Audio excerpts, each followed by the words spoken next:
dito kami ni Habi ng grocery. So, bumili ako ng tablecloth. Yan guys. Dalawang klase. Pipilian ko na lang ito. Yan, para sa loob ng bahay. At saka sa labas. Parang terno. Yung pahaba kasi sa Saka wala akong alam na iniisip ko anong lutuin. Kaming dalawa ng ni Habi ang kakain.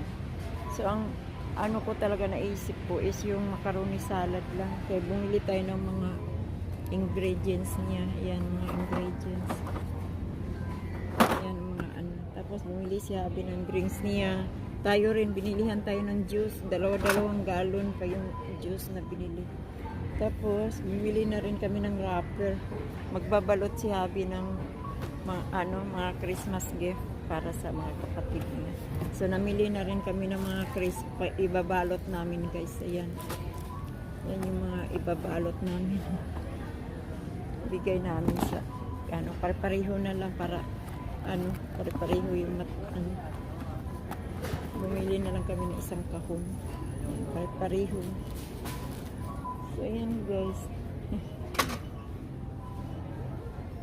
Yung mga nabili namin. So, yan. Bili tayo ng ribbon sa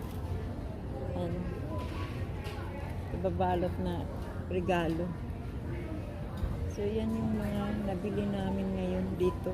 And, so, dito kami sa kabilang store.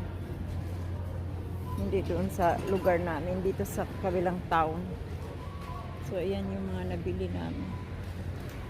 Dito. Mga pangregalo. So, mga kapatid ni Habi. So, yan yun guys. Ang mga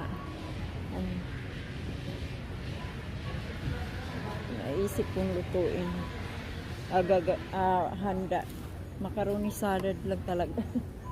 Favorito ko kasi yung macaroni salad. Yan. Thank you for watching our video guys. See you next vlog. Bye-bye.